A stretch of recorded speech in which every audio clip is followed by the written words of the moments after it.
Gracias a todos y todas quienes se van conectando. Estamos esperando unos minutos para que puedan escucharnos.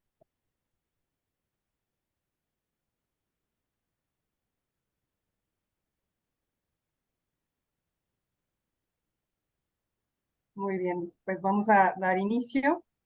Muy buenos días, sean bienvenidas y bienvenidos todos y todas y todas, quienes nos acompañan en el espacio de la plática de los lunes. Este evento es organizado por la Comisión Estatal de los Derechos Humanos de Chiapas a través del Instituto de Investigación y Capacitación en Derechos Humanos. Damos la bienvenida a quienes se conectan a través del Zoom. La Comisión Estatal de los Derechos Humanos está comprometida con la promoción, estudio y divulgación de los derechos humanos, y en este tenor llevamos a cabo acciones de capacitación orientadas a generar conocimiento útil y proporcionar herramientas que permitan a los servidores públicos actuar a la luz de los derechos humanos. Así desarrollamos un programa de capacitación que comprende, entre otras actividades, una conferencia semanal titulada Plática de los Lunes. En esta ocasión nos complace contar con la presencia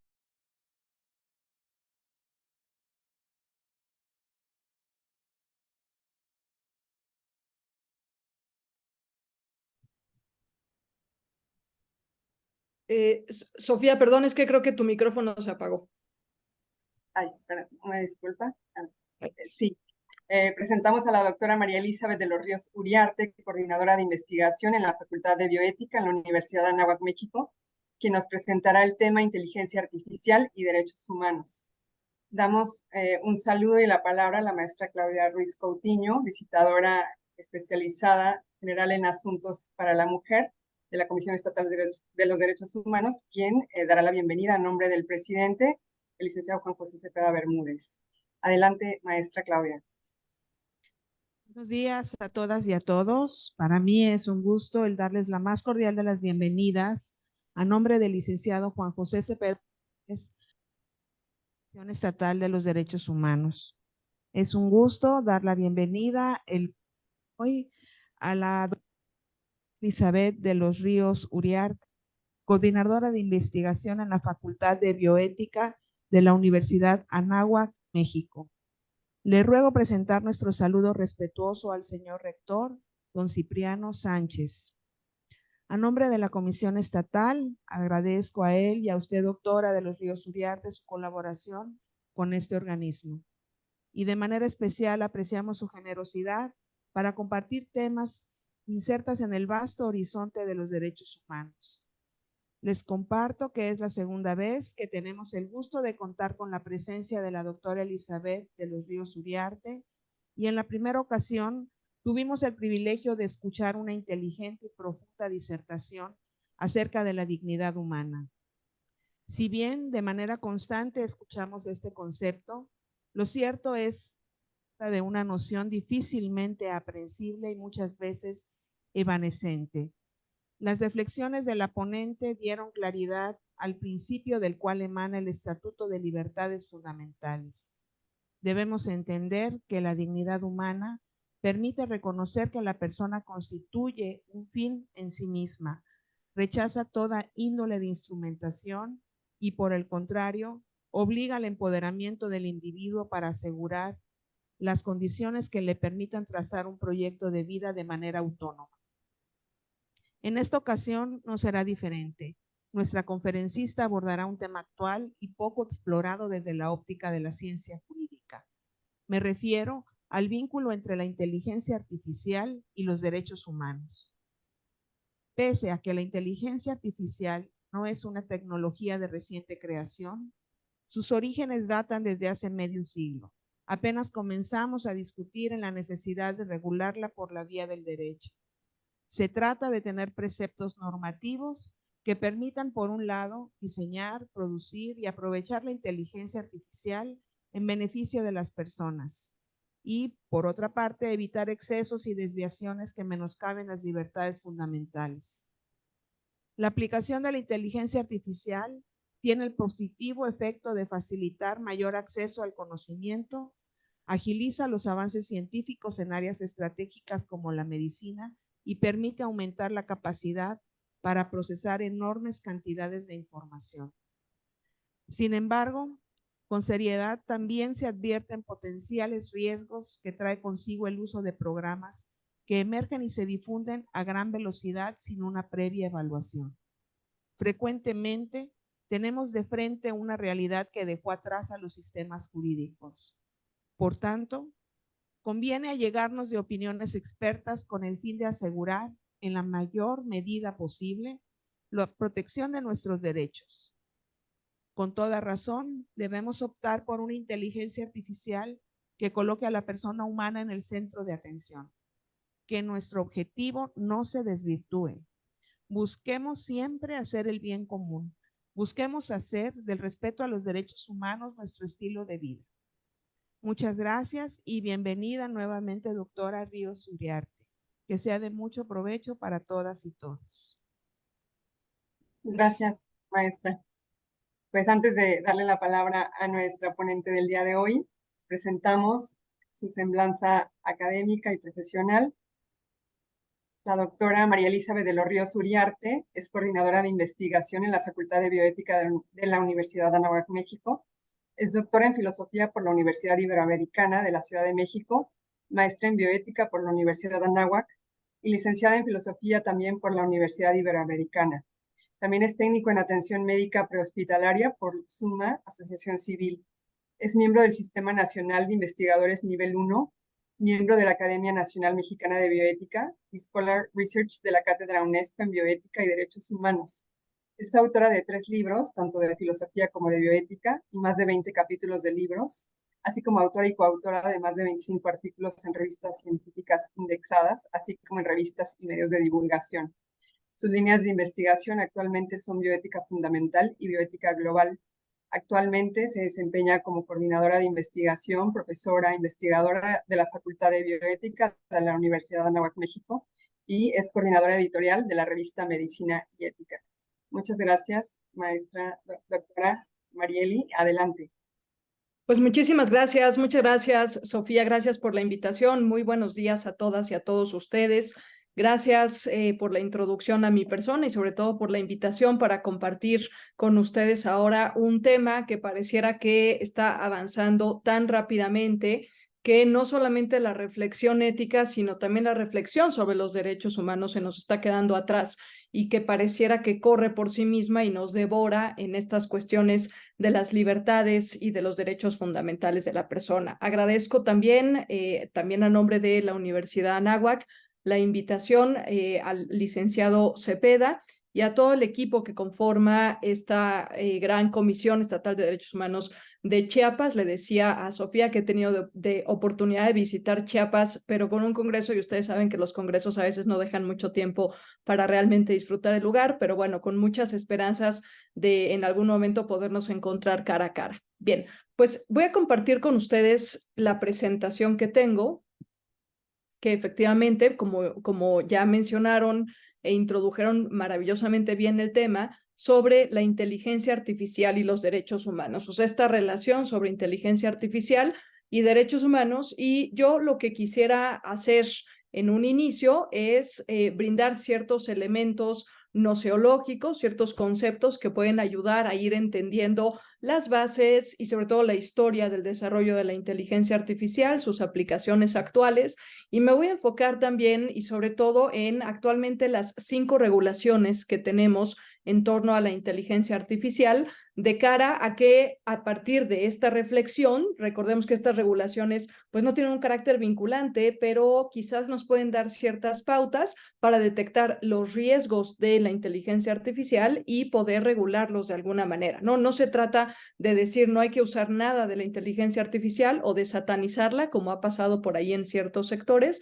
Más bien se trata de aprovecharla y, como mencionaron al inicio, pues de encauzarla para que la persona esté siempre al centro de la reflexión. Entonces, en primer lugar, pues yo quisiera partir de una definición, y no porque sea la primera, ustedes pueden averiguar otras definiciones, seguramente la bibliografía que revisen tendrá una definición diferente de lo que es la inteligencia artificial. Yo escojo esta, pero repito, pueden ustedes variar, pero lo importante es entender que proviene de la rama de la informática, lo importante es entender que emula procesos de inteligencia humana, pero lo hace a partir de algoritmos que son introducidos por la persona. Es decir, estamos hablando de máquinas, de dispositivos, de aplicaciones que sí podemos decir que tienen cierta similitud con las funciones cerebrales propias de un humano, pero que si no fuera por un humano que ha introducido algoritmos y que ha introducido datos, no funcionarían. Entonces, claro, operan gracias a una persona que hay detrás que las ha alimentado inicialmente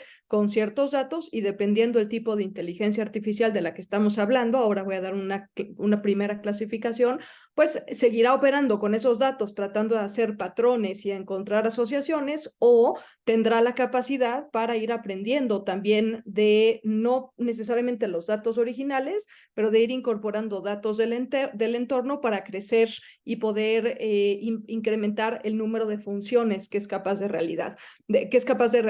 La palabra que está en azul, emular, es algo bien importante, porque a veces hemos llegado a pensar, o a veces han escuchado ciertas afirmaciones de que la inteligencia artificial piensa, de que la inteligencia artificial toma decisiones, de que la inteligencia artificial aprende.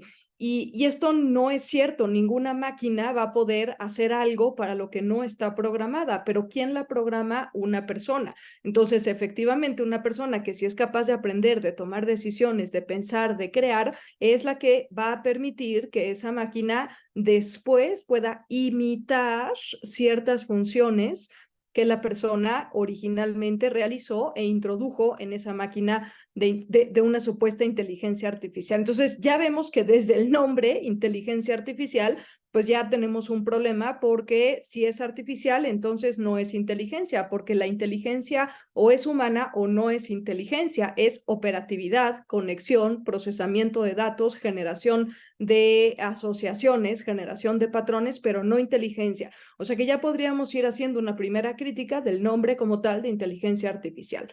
Bien, si yo me remonto, como también ya bien introdujeron el tema, pues no es algo novedoso, aunque en los últimos meses se ha acelerado su crecimiento, su diseño, su producción, a grados probablemente impensables, porque el mismo mundo globalizado que vivimos así lo ha permitido. Pero en realidad, si yo rastreo los primeros orígenes de estos términos de inteligencia artificial, de otros que van a aparecer por ahí como machine learning, deep learning, pues puedo irme hasta los años 30 e irme a nada más y nada menos que Alan Turing, que escribe un artículo que se llama, ahí como viene en la diapositiva, Computing, Machine and Intelligence, en donde inicia su artículo con esta pregunta: ¿Can machines think? Es decir, ¿pueden pensar las máquinas? Y esta es una preocupación que Alan Turing estaba pues pensando ya desde hacía tiempo, y él en este artículo, que todavía se puede descargar por ahí si a alguien le interesa, un poquito difícil, pero todavía se puede rastrear y conseguir, en este artículo, él termina afirmando que las máquinas jamás pueden pensar, pero que sí pueden procesar los datos que un humano previamente había podido pensar. Ustedes recordarán probablemente a Alan Turing por la película famosa hace algunos años del juego de la imitación, de Imitation Game, que es esta imagen, la primera imagen arriba de la pantalla, a mano derecha, en la esquina superior derecha, y ustedes recordarán que fue el que desarrolló la máquina que pudo descifrar el código Enigma durante la Segunda Guerra Mundial, ¿no? Desafortunadamente, bueno, Alan Turing, por unas cuestiones de ideología homosexual, pues tuvo que ser sancionado, pero en realidad el que logra determinar esto a partir de códigos que él iba introduciendo en la máquina, y en ese sentido recomiendo ver la película, pues es a partir de los datos que él con su inteligencia iba procesando y que luego metía en una máquina que los procesaba mucho más rápido y mucho más precisamente que una mente humana. Eso sí hacen las máquinas, o sea, sí trabajan con mayor velocidad y sí trabajan con mayor precisión, pero si no les damos los datos, pues tampoco van a tener con qué trabajar, ¿no? Entonces, bueno, la conclusión de Alan Turing es que las máquinas como tal no pueden pensar, pero sí pueden procesar los datos que una persona previamente ya pensó. Luego, este tema generó gran inquietud en las universidades, sobre todo norteamericanas, al grado que en 1956 se lleva a cabo esta conferencia Dartmouth Summer Research Project, con científicos como los que están ahí apuntados en la pantalla, que ya estaban preocupados por cómo hacer algoritmos más eficientes para obtener resultados mejores y más precisos de las computadoras y de las máquinas que estaban desarrollando en esas épocas. Entonces, un grupo de interesados en esto se reúne y esta conferencia se vuelve la primera a nivel internacional que se hace sobre el tema de si las máquinas pueden pensar o no y de una supuesta inteligencia artificial. Ya venía como antecedente desde 1950 este científico de apellido Rosenblatt, ya venía trabajando, estudiando cómo es que funcionaba nuestro cerebro. O sea, ya venía entendiendo que nuestro cerebro no funciona unilateralmente, sino que va jugando, intercambiando datos entre las capas que conforman el cerebro y va dando ciertas respuestas a esos procesos que sí realizamos los seres humanos de aprendizaje del entorno. Entonces, además, el funcionamiento del cerebro, dice Rosenblatt, ocurre en redes, es decir, un clúster de información se va comunicando con otro clúster de información y hacen uno más grande que a su vez está siendo alimentado por otros datos. Entonces, aquello se vuelve una asociación inimaginable que por más eficaz que sea nuestra máquina de inteligencia artificial, jamás va a poder hacer la cantidad de redes de conocimiento que el cerebro humano es capaz de realizar.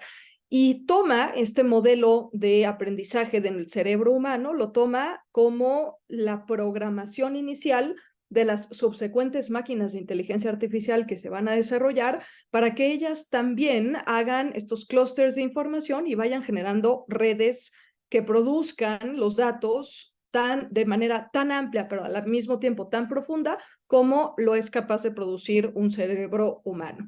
Esto se prueba sobre todo en aplicaciones de ajedrez, en juegos de ajedrez que implican una contemplación, un proceso de razonamiento, un proceso de aprendizaje, un proceso de antelación de consecuencias, de antelación de jugadas, de reacciones, de espontaneidad, etcétera. Y el primer juego de ajedrez que se realiza con inteligencia artificial es en 1997. Hay documentales en YouTube de esto, con el famoso campeón de ajedrez Kasparov, contra una máquina creada por IBM que le llamaron Deep Blue. Ahí está la máquina.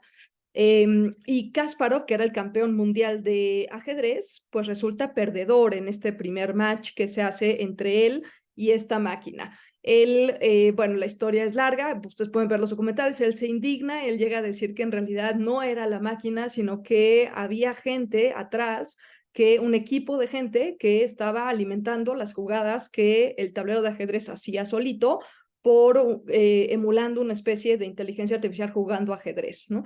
Y le pide la revancha tiempo después y Kasparov se pone a estudiar las diferentes jugadas que hizo la máquina y Kasparov demuestra que la máquina no lo puede vencer. Es decir, en el segundo round de este juego, Kasparov termina ganándole a la máquina que lo había destronado de ser el campeón mundial. Con lo cual, ya tenemos aquí también una segunda pista importante. No hay inteligencia artificial que supere la inteligencia humana. Algunos de los antecedentes que podemos encontrar, pues son estas dos palabras que van y vienen y que todavía hasta la fecha, sobre todo a nivel de ciencias informáticas, de procesamiento de datos, las seguimos encontrando. El machine learning y el deep learning. El machine learning, digamos, es el antecedente del deep learning, pero hoy por hoy es muy difícil distinguir qué cosas están hechas con machine learning y qué cosas están hechas con deep learning. Son términos que emulan el funcionamiento y el procesamiento de datos. Entonces, mientras que el machine learning hace referencia a un solo nivel de almacenaje y de procesamiento de datos, el Deep Learning funciona como nuestro cerebro, como Rosenblatt ya había descubierto, de tal manera que va intercambiando datos de la superficie con datos más profundos que ya están más pensados y más elaborados, los lleva otra vez a la superficie, pero al mismo tiempo también funciona paralelamente con otros datos. Es decir, es mucho más profundo el nivel que alcanza una máquina de Deep Learning que una máquina de Machine Learning. Pero yo no puedo llegar al Deep Learning si antes no he desarrollado el Machine Learning en una máquina. Generalmente hoy las aplicaciones que conocemos, casi todas manejan más Machine Learning que Deep Learning. El Deep Learning, en realidad, hay hoy por hoy incluso detractores que han llegado a afirmar que no existe tal cosa como el Deep Learning, porque hay una especie como de desconocimiento. O sea, si rastreamos paso por paso los algoritmos que una máquina hace para producir una jugada de ajedrez o para producir un resultado que le estemos pidiendo, hay un punto que han llegado a detectar en donde no se puede determinar qué paso se siguió. A esto le han llamado comúnmente la caja negra. Y entonces este temor de enfrentarte con algo que no estás logrando entender cómo es que la máquina dio este salto si no fue inicialmente programada, pues ha generado tanto temor que han desechado el Deep Learning. Lo cierto es que sí ocurre, lo cierto es que sí de repente podemos tener ciertos saltos que no fueron inicialmente programados por la persona que estaba haciendo esa máquina, pero que la máquina, porque fue capaz de aprender o de aprender, o sea, de ser alimentada por datos del entorno, pues sí, a lo mejor asoció algo mucho más rápido de lo que tú pudieras haberlo imaginado. Esto no quiere decir que las máquinas piensen, porque si tú realizas y realmente le dedicas tiempo para ver cómo es que se dio este salto que la máquina hizo en segundos, también lo vas a poder detectar. Lo que pasa es que la máquina lo que sí tiene es mayor velocidad en el procesamiento de datos y mayor precisión en el procesamiento de datos. Entonces, en eso sí nos gana, pero no es que esté haciendo algo que yo no sé qué está haciendo. Yo puedo averiguar lo que la máquina está haciendo, puedo saber qué ocurre dentro de esta aparente caja negra, pero me va a llevar más tiempo, ¿no? Entonces, bueno, ha habido gente que desecha el Deep Learning, que se queda solamente con el Machine Learning. Yo creo que hoy, sobre todo, la inteligencia artificial generativa, que ahorita hablo de ello con los famosos ChatGPT, podemos hablar de un Deep Learning interesante, que apenas estamos un poco como tratándolo de rastrear. Pero bueno, esos son los dos antecedentes de la inteligencia artificial. Ahora, esta clasificación de inteligencia artificial es una clasificación primaria, pero que hasta la fecha se sigue sosteniendo. Una primera inteligencia artificial que le llamamos débil o estrecha, porque maneja solo una serie de datos pertenecientes a solo un contexto de la realidad. Por ejemplo, esta imagen que ustedes ven arriba, Sommelier Virtual, es una aplicación en donde uno pone la comida que vas a comer y te recomienda el tipo de vino que le combina a esa comida. Y eso es inteligencia artificial, pero que solamente está procesando datos de vinos y de comida. Si yo a esa inteligencia artificial le pregunto, ¿y qué carro me conviene comprar? Quiero un híbrido de tantos millones de pesos que cuesta, no me lo va a poder detectar porque está diseñada, alimentada y programada para dar respuestas de un cierto estrato de la realidad. En cambio, hay otro tipo de inteligencia artificial que le llamamos fuerte o amplia, porque aquí pues está programada por seres humanos, pero es capaz de continuar aprendiendo del entorno y seguir incorporando datos no solamente de vinos y de comida, sino de coches, no solamente de vinos, comida y coches, sino de canciones, no solamente de vinos, comida, coches y canciones, sino también de dispositivos médicos y rangos de signos vitales, por ejemplo. Entonces, este tipo de inteligencia es a la que comúnmente nos referimos cuando decimos inteligencia artificial, porque es capaz de emular actividades que sí son propias de un ser humano, como juzgar, emitir una decisión, comparar, desarrollar un plan, argumentar, debatir, llegar a conclusiones, etcétera, etcétera, etcétera. Entonces, este tipo de inteligencia que es propia de las inteligencias generativas, de los ChatGPT, pues si ustedes le preguntan algo a ChatGPT, va a iniciar y va a concluir con algo perfectamente lógico y perfectamente coherente. Y te puede lo mismo hablar de Frida Kahlo que hablar del origen de los vinos del mundo antiguo, por ejemplo, ¿no? Y así sucesivamente, porque está alimentado por esos datos, pero al mismo tiempo es capaz de procesar. Y si tú le dices, ahora relacióname los vinos del mundo antiguo con la canción de Taylor Swift, te la va a poder desarrollar porque tiene esa capacidad para asociar los datos que se le están preguntando. Este es un tipo de inteligencia amplio, este es el tipo de inteligencia que nos está dando miedo. Este es el tipo de inteligencia que generó hace 8, creo que un poquito más de 8 meses, que los grandes desarrolladores como Elon Musk, como Steve Jobs, etcétera, ¿no? Pues, perdón, Steve Jobs ya se murió, como Mark Zuckerberg, hicieran o pidieran una moratoria, o sea, una pausa internacional, porque se estaba generando demasiada información y los saltos que daban estas máquinas de inteligencia artificial amplia no eran del todo detectables por el humano, al menos en el momento en que se estaban dando, y eso podía llevar a que se tomaran decisiones y pues un poco intempestivas, con consecuencias que podrían haber sido fatales, ¿no?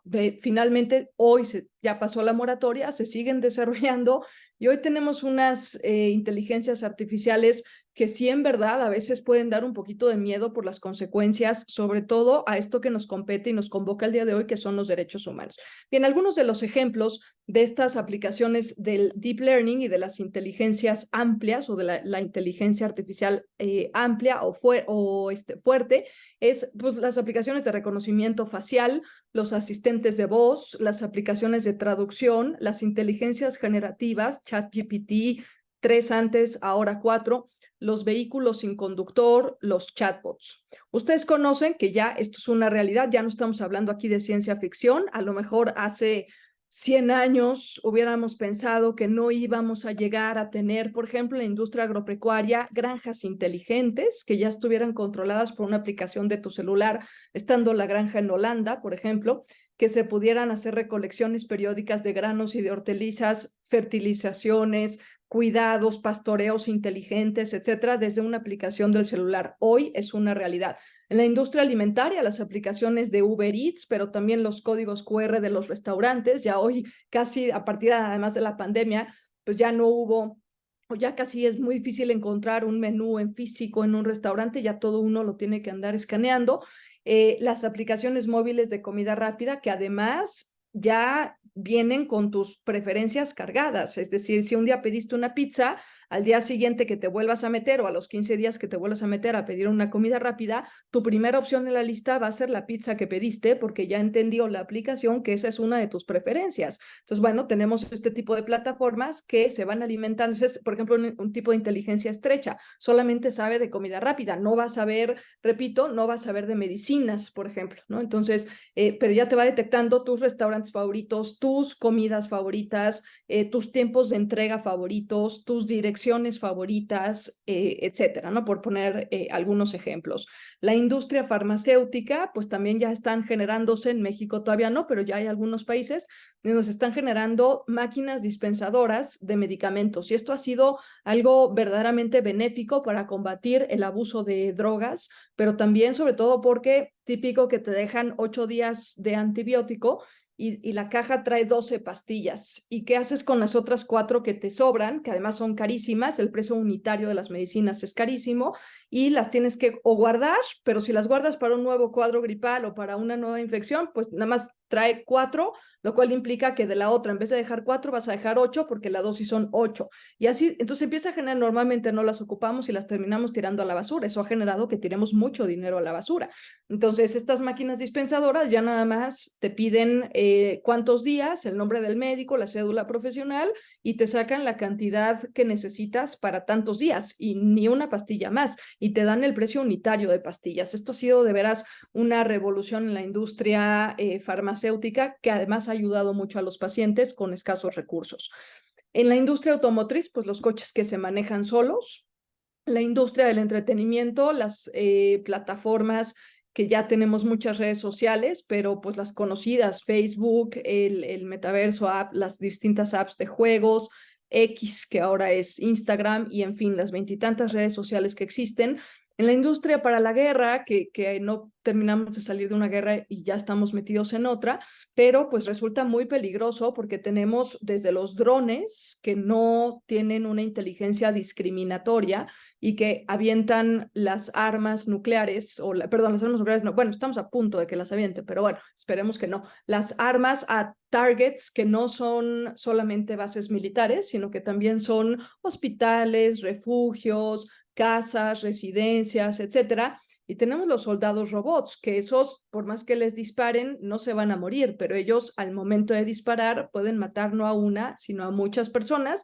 porque además tienen de las balas estas que son expansivas, ¿no? Entonces el daño generado es mucho más grande y es un soldado que no va a estar pensando si mata o no mata, está programado para matar a ciertas personas con ciertas características, que además eso nos lleva a otro de los problemas, que son los sesgos que se pueden llegar a generar al momento de programar estas inteligencias artificiales.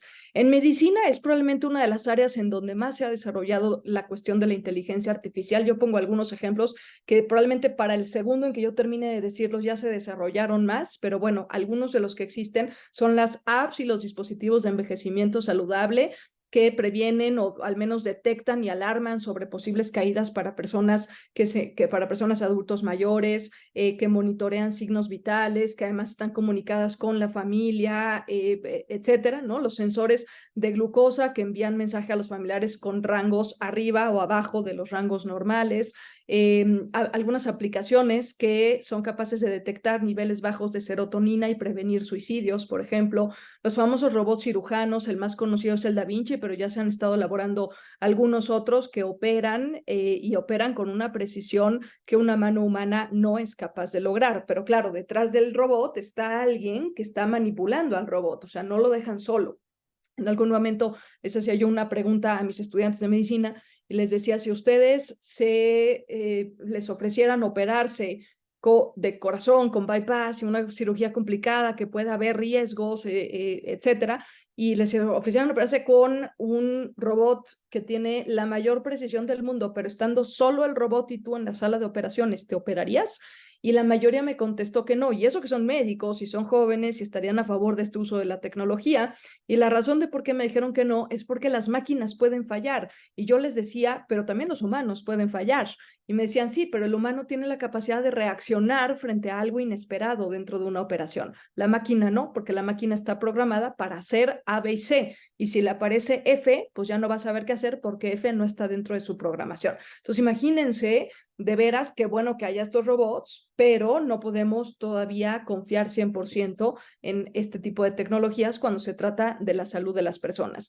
Cuestiones de lentes de contacto que ya previenen el tema del glaucoma, marcapasos, los famosos exoesqueletos que están permitiendo a muchas personas volver a andar, muchas personas paralíticas volver a andar o que tienen alguna prótesis y que mediante una conexión del cerebro a una computadora, esa computadora mueve la prótesis y una persona que no tiene un brazo es capaz de mover su prótesis mediante solamente las señales que emite su cerebro y que se conectan en la computadora y que se procesan en el movimiento físico. Es decir, son cuestiones verdaderamente, pues algunas muy benéficas y otras que habría que pensarnos dos veces. A grosso modo, ¿cuál es un poco como el problema o más bien a dónde deberíamos de llegar con estos avances de la tecnología y de la inteligencia artificial? Pues a ver, algunas cuestiones que están ahí en el horizonte es que probablemente estamos reduciendo a la persona, estamos reduciendo su dignidad a meramente sus capacidades mecánicas,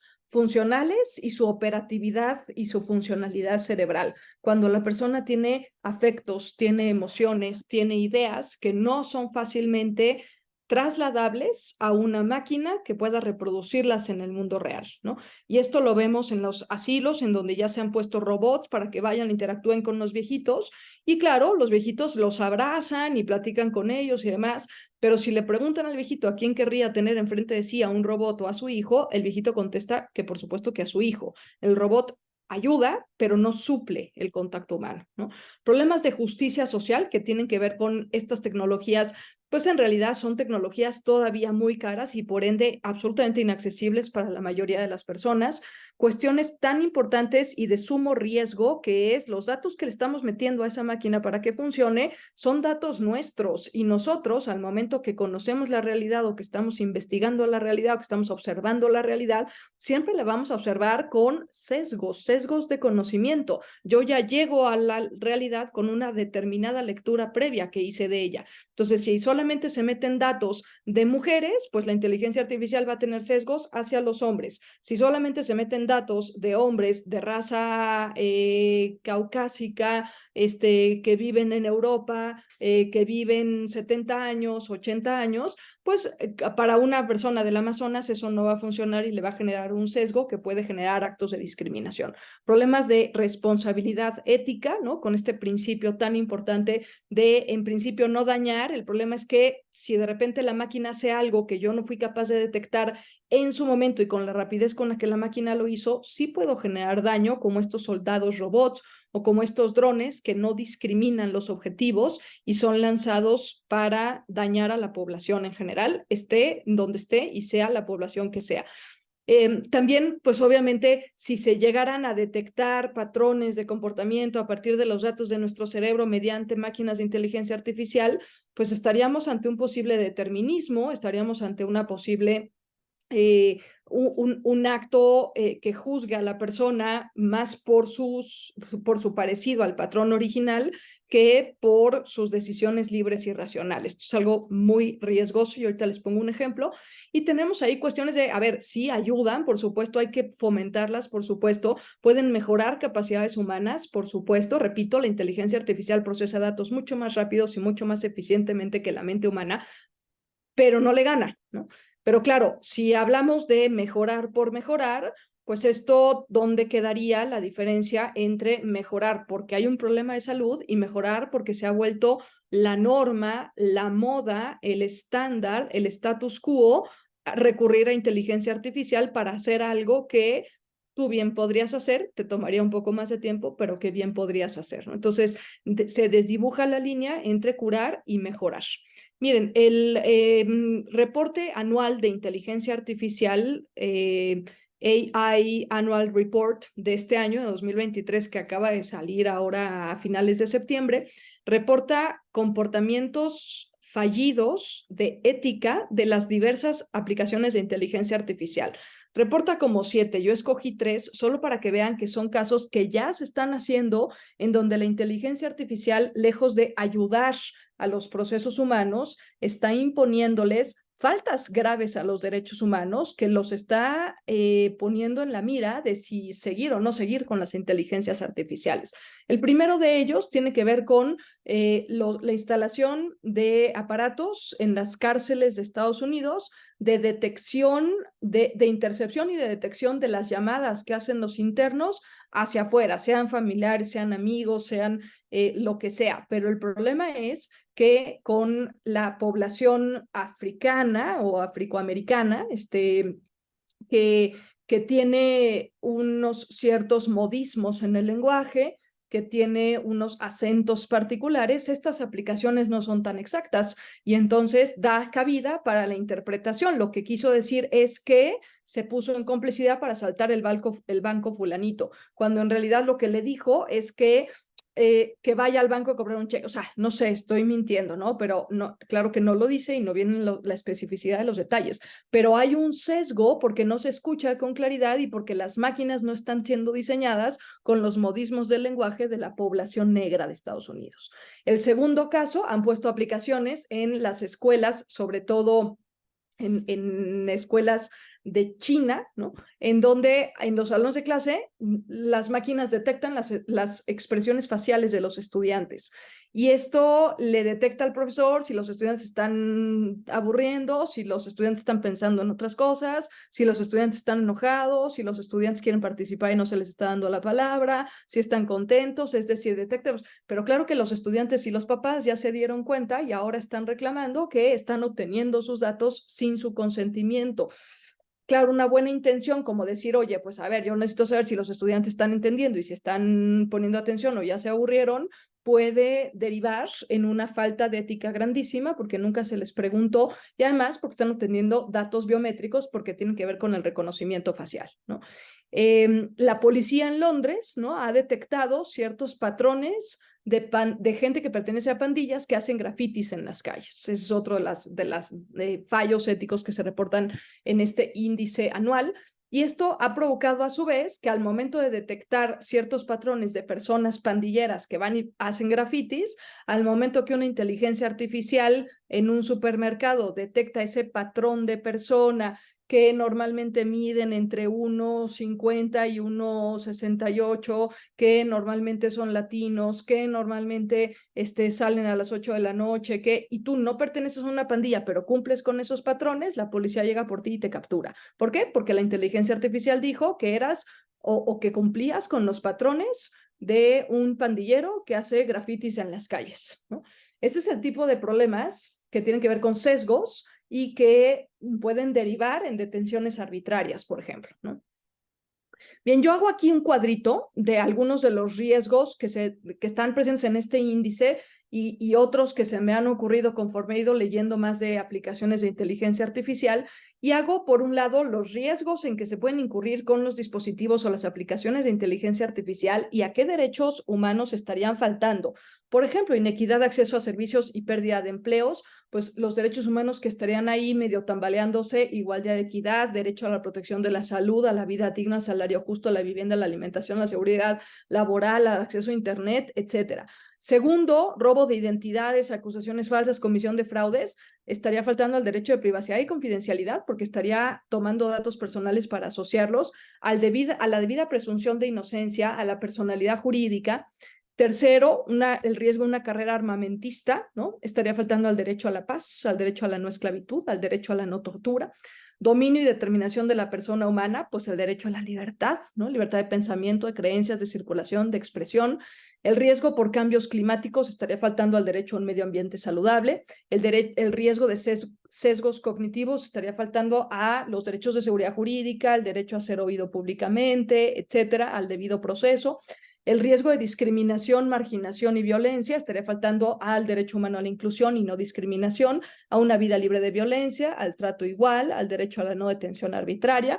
Los riesgos a la salud, a la protección de la salud, a no ser sometido a tortura, derecho a recibir información oportuna mediante la figura del consentimiento informado, y podríamos pensar en muchos otros más. Ustedes son los expertos en derechos humanos, pensemos en muchos otros más que, de no tener regulaciones en el diseño, desarrollo, producción, uso, venta y consumo de dispositivos y aplicaciones de inteligencia artificial, corremos el riesgo de cometer graves violaciones a los derechos humanos. Por eso se vuelve imprescindible contar con regulaciones. Entonces, la última parte de mi presentación va a ser compartir con ustedes al menos 5 regulaciones que ustedes pueden descargar de internet. Yo no me voy a detener mucho porque al final todo esto lo pueden descargar ustedes de internet, pero sí que conozcan estas 5, que sepan que están ahí en el horizonte, unas más que otras, pero que pueden ayudar para argumentar.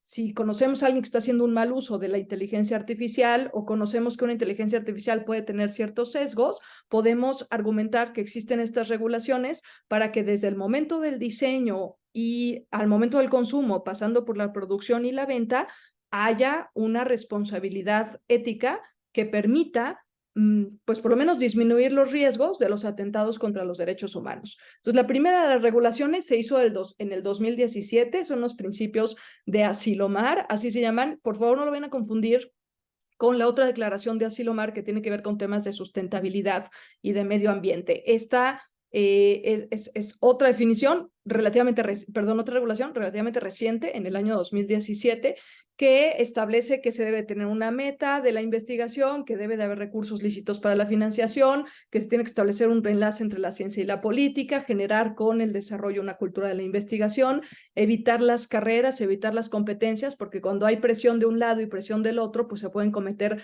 todavía más fallas de las que normalmente se cometerían. Los que pongo en color verde quizás son como los más importantes: seguridad en todo el proceso, del diseño al consumo, pasando por todas las etapas intermedias, y que esa inteligencia artificial de alguna manera pueda asegurar ciertos estándares durante toda su vida útil. transparencia, ¿no? O sea, que seamos capaces de detectar en qué falló y por qué falló y cómo puedo hacer para que no vuelva a fallar. Transparencia judicial, responsabilidad, esto es algo importantísimo, es decir, la inteligencia artificial no tiene la culpa de que se discriminen personas. ¿Quién tiene la culpa? El diseñador, el productor, el consumidor y el usuario de la inteligencia artificial. O sea, siempre, repito, siempre tendrá que haber una persona detrás de una máquina y nunca hacerle atribución de responsabilidad a una máquina porque no puede responder ni puede ser sancionada, ¿no?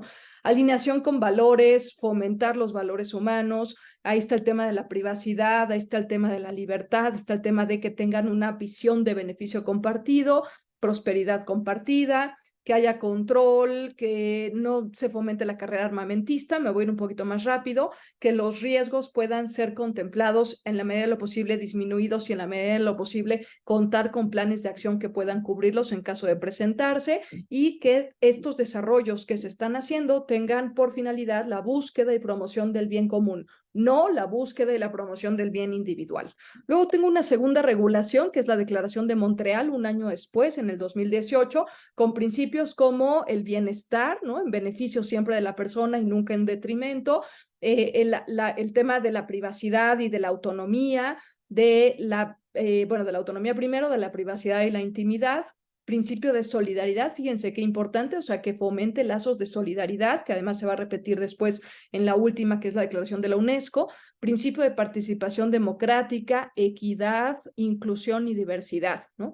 Luego tengo la declaración europea o la regulación, perdón, no son declaraciones, son regulaciones, regulación europea, sigo aquí, perdón, me faltó principio de prudencia, de responsabilidad, o sea, de prudencia, fíjense, ¿no? O sea, de ser capaz de prever los posibles efectos secundarios adversos de un posible desarrollo de una aplicación de inteligencia artificial, de responsabilidad, que la persona que la desarrolló sea capaz de responder y de aclarar el por qué ocurrieron las cosas como ocurrieron, principio de desarrollo sostenible, fíjense, el tema de sustentabilidad empieza ya aquí, desde la Declaración de Montreal, porque claro que toda esta producción de inteligencia artificial pues también provoca que las grandes empresas tengan grandísimas emisiones de gases de efecto invernadero y aquí tiene que ver con el cambio climático, con la erosión de la tierra, con la explotación de los recursos naturales, ¿no?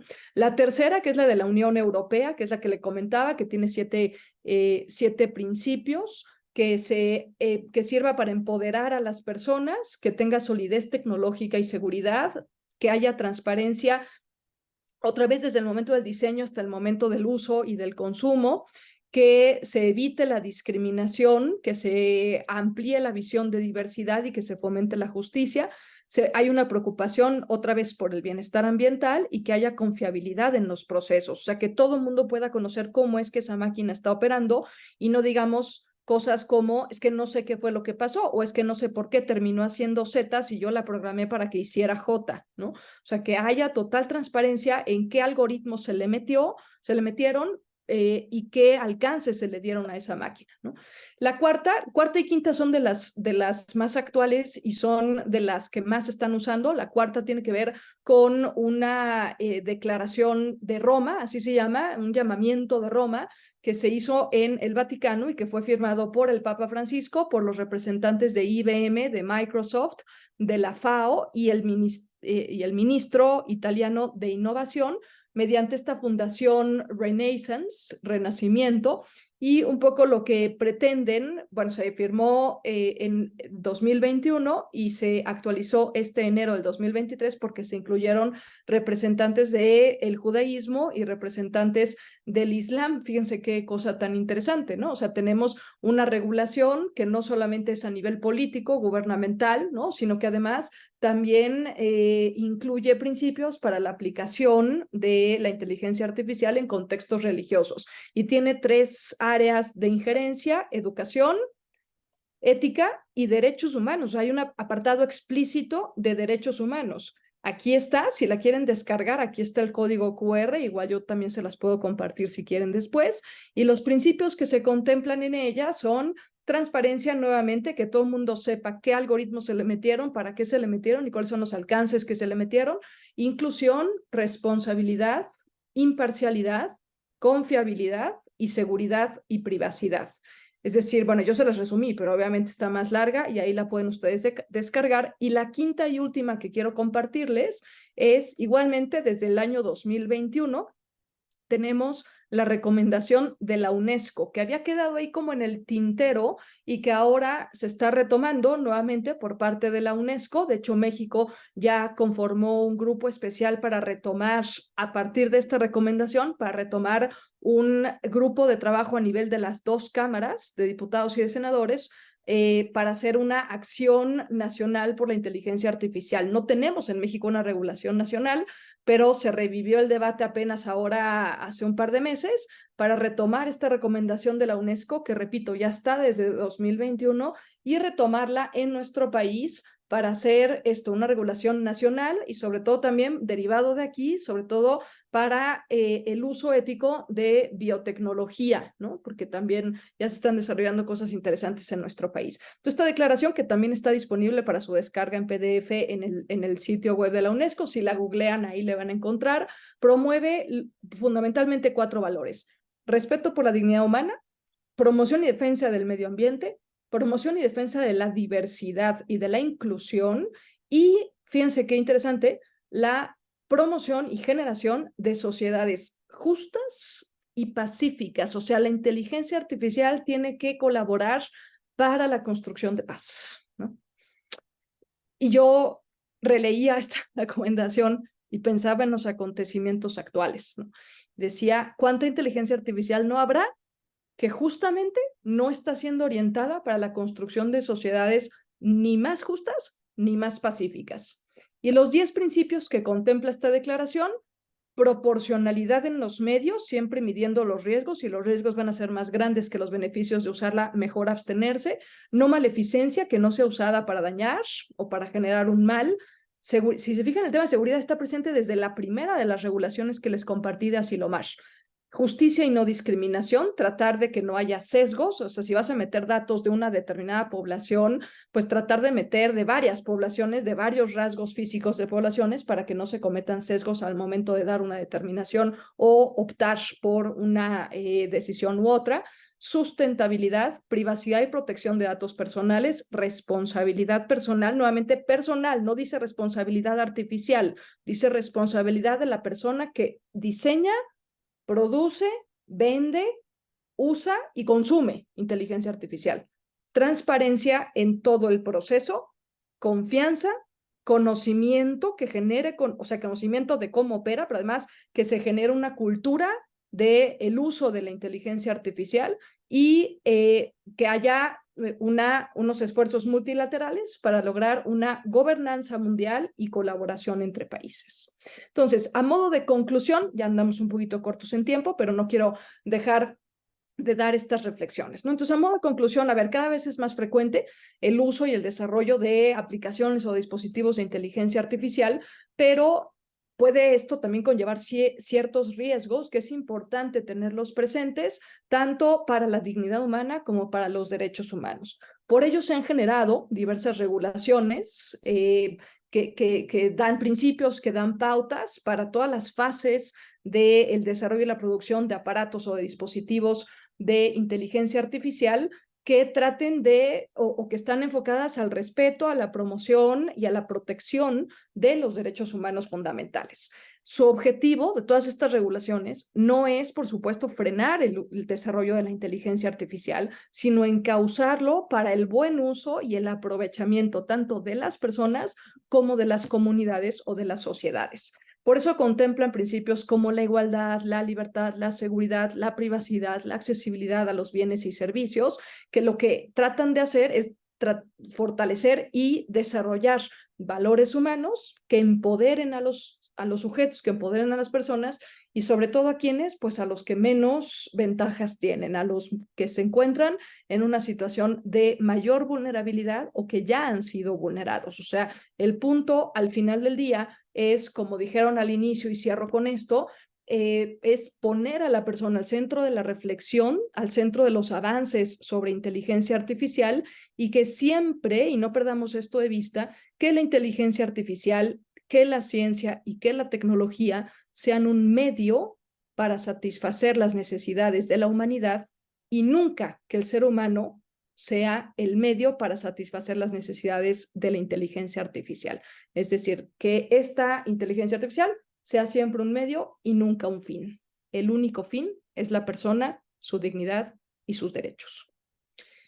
Yo comparto aquí mi correo electrónico, sé que hay poca disponibilidad, poco tiempo para preguntas, pero yo cedo en estos momentos la palabra a Sofía para abrir el foro para preguntas, para comentarios. Los que no alcancen y de todas formas quieran más información o deseen que les mande yo algún documento, ahí comparto mi correo electrónico. Me mandan un correo y con todo gusto yo puedo enviarles la información que necesiten. Les agradezco mucho su paciencia y les agradezco mucho pues esta disposición para reflexionar sobre una realidad que ya tenemos enfrente de nosotros. Sofía, te cedo la palabra nuevamente. Muchas gracias, doctora Marieli de los Ríos. Encantados de escucharte por tu tan completa ponencia y todo lo que nos compartes en este día. Y pues abrimos el espacio de preguntas. Nos han llegado aquí por el chat. Bueno, creo que comentaste acerca de la legislación en México, pero bueno, preguntaban si existe alguna regulación o legislación en México para regular el uso de la inteligencia artificial. No, ¿Quieres la que te respuesta, Sí. perdón, la respuesta es no todavía. Ya hay una iniciativa y un grupo de trabajo, repito, en ambas cámaras, que se llama, perdón, no es acción, yo dije acción, pero no es acción, es Alianza Nacional por la Inteligencia Artificial, pero todavía no saca ningún documento y se espera que salga para mitad del siguiente año, del 2024. Muchas gracias. También nos preguntan cuáles son los principales factores que no debemos pasar por alto al momento de desarrollar la inteligencia artificial. Estos factores pueden convertirse en arma a favor de la desigualdad, el control, la destrucción. Creo que lo mencionaste, pero pues, si quieres volver a comentar. Sí, así es, justamente, muchas gracias por la pregunta. Efectivamente, creo que los factores son que haya seguridad en todo momento para las personas y para las sociedades. Número dos, que no vaya a abrir más la brecha de inequidad, de injusticia, de inaccesibilidad a los servicios, sino que por el contrario, esta inteligencia artificial pueda llegar a lugares hoy por hoy a donde no hemos podido llegar para brindar servicios que hoy por hoy muchas personas están careciendo de ellos. Que haya pues el cuidado, ¿no? El cuidado siempre de las sociedades, de las personas, que siempre vea por las personas menos favorecidas. Esos creo yo que son los factores determinantes, porque de no cuidarlos efectivamente se nos puede revertir y entonces caemos en un abuso y en una explotación, no solo de los derechos humanos, sino de las personas y su dignidad, ¿no? Gracias. Gracias. También otra pregunta, si es ética la utilización de la inteligencia artificial en campos como la docencia, la abogacía, por ejemplo, alumnos que hacen tareas usando el ChatGPT o abogados que dictan sentencias o recomendaciones usando inteligencia artificial. ¿Qué opinas? Híjole, acaban de tocar una llaga, así como muy profunda que tenemos en los sectores educativos, en las universidades, en las escuelas, etcétera, que es el famoso uso del ChatGPT. A ver, no hay todavía una regulación fuera de los lineamientos institucionales que cada universidad o cada centro educativo pueda tener, pero no hay una regulación y tampoco tiene vinculación jurídica. O sea, yo no puedo demandar a alguien porque usó ChatGPT para entregarme su trabajo final o porque escribió un artículo, fuera de lo que institucionalmente podría hacerse. Si me preguntan, ¿debería de? Sí, por supuesto. Un ChatGPT hoy por hoy debe de citarse de la misma manera que citamos una fuente hemerográfica o que citamos una fuente bibliográfica. Y si tú vas a escribir algo con ChatGPT, debes de advertir que ese algo está escrito con ChatGPT y, por supuesto, no usarlo en la totalidad del documento, ¿no? O sea, yo creo que sí tenemos que ser mucho más insistentes en que un documento debe apoyarse en ChatGPT, pero no usarse primariamente como ChatGPT, o sea, como fuente original. Muchas gracias. Y por último, es importante que las empresas y los estados incrementen la transparencia en lo que se refiere al desarrollo y la aplicación de los sistemas de inteligencia artificial. Las comisiones estatales de derechos humanos van a poder actuar como observador del cumplimiento en la transparencia de datos al respecto de algoritmos y modelos en los que se basa la elaboración y el funcionamiento de los sistemas de inteligencia artificial. Sí, a ver, yo diría sí y sí, es decir, sí deberían de involucrarse los estados, las naciones, los gobiernos en insistir en la transparencia, no solo por un tema de responsabilidad, sino también por un tema de colaboración mundial. O sea, cualquier persona que ya logró desarrollar un app de inteligencia artificial que está siendo benéfica para toda la población, debería de compartir el know-how, debería de compartir y se deberían de liberar patentes para que en cualquier otro lugar la pudieran desarrollar y así formar una alianza de colaboración mundial, número uno. Y número dos, las comisiones estatales de derechos humanos, igual que la Comisión Nacional de Derechos Humanos, sí debería de fungir, a lo mejor no sé si como observador, porque incluso se me antoja que participen de una manera mucho más activa, o sea, que estén en los grupos de trabajo del desarrollo de inteligencias artificiales y que estén en los grupos de trabajo de los legisladores que van pues eso, a legislar al respecto para que insistan en la igualdad y en la equidad, en la distribución y en la accesibilidad a este tipo de recursos. Muchísimas gracias, doctora. Pues a continuación cedemos la palabra al licenciado Juan José Cepeda Bermúdez, presidente de la Comisión Estatal de los Derechos Humanos del Estado de Chiapas, para hacer una despedida y entregar el reconocimiento a nuestra ponente del día de hoy. Adelante, señor presidente. Muchas gracias. Muy buenos días a todas y todos. Quiero iniciar primero, pues, agradeciendo a la doctora Ríos y Duarte, su generosidad, su disposición para estar con nosotros.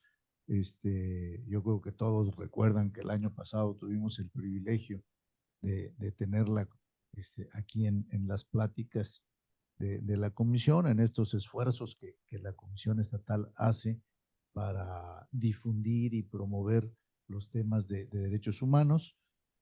Quiero decirle, doctora, que su plática del año pasado la recordamos como un fundamento para nuestro trabajo.